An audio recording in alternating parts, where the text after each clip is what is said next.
हर हर Mahadev everyone, जय Siya Ram. Friends, आज गुरुवार का दिन माता लक्ष्मी प्रभु श्री हरि की कृपा प्राप्त करने का ऐसे चमत्कारी उपायों की चर्चा करेंगे जिससे घर से रोग और दरिद्रता समाप्त हो जाए। यदि आप पुरुष आपका विवाह नहीं हो रहा है तो विवाह की चर्चा भी, उपायों की चर्चा। आप पुरुषों महिलाओं के लिए पहले बात पंचांग की। पौष महीना, गुरुवार का दिन है, षष्ठी तिथि है, पूर्वा फाल्गुनी नक्षत्र दोपहर 12:24 तक है। इस के बाद कृष्ण पक्ष चल रहा है। इस समय सिंह राशि में चंद्रमा गोचर कर रहे हैं। शाम को 6:30 बजे तक अभिजीत मुहूर्त की चर्चा करें तो दोपहर में 12:23 से लेकर 1:07 का समय है। इस अवधि में सभी शुभ कार्य कर सकते हैं। शुभ समय होता है राहु काल का समय 2:08 13:13 का। इस अवधि में कोई भी शुभ कार्य, शुभ यात्रा नहीं करनी चाहिए। राहु काल का समय मुंबई वालों का। अपना समय जानने के लिए शहर का नाम कमेंट कर दें।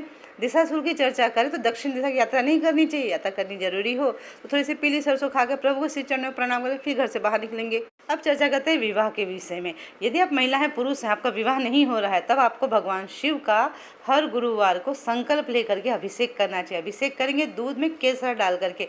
अभिषेक करने के बाद गंगा जल से पुनः अभिषेक करके भगवान को चंदन अर्पित करके और फिर थोड़ी सी चने की दाल लेकर के भगवान के ऊपर अर्पित कर देंगे। इस प्रकार से प्रार्थना करते हुए कि भगवान विवाह में आ रही सभी बाधाओं को समाप्त करें।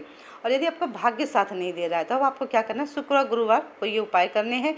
रात में कांसे की कटोरी ले लीजिए, पीतल की कटोरी, उसके अंदर थोड़ी सी चने की दाल रख दीजिए भिगो करके, और फिर सुबह चने की दाल और गुड़ मिला करके गौ माता को खिला दीजिए।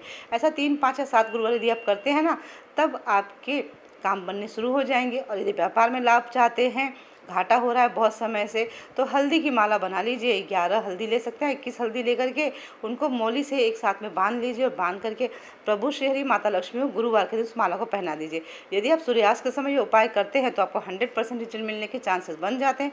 बहुतों को लाभ हुआ है, आप भी करके देखिए। व्यापार में हो रहा नुकसान बंद होने लगता है, क्योंकि माता लक्ष्मी ही हैं जिनकी कृपा से जीवन में धन की प्राप्ति हो सकती है।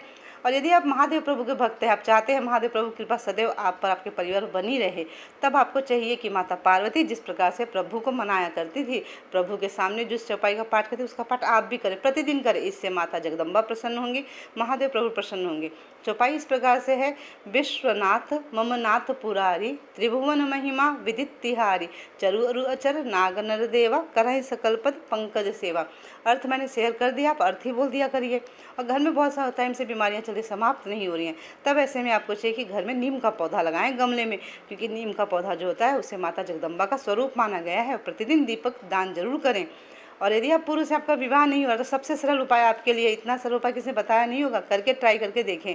क्या करना है आपको अनार के पौधे लगाने हैं। जितने ज़्यादा अनार के पौधे लगा सकते हैं ना, उससे एक तो माता धरती का आपको आशीर्वाद प्राप्त होगा, साथ ही आपके विवाह में आ रही अड़चनें समाप्त होंगी। और अगर आप जानना चाहते हैं आपका विवाह कब होगा, कैसे होगा,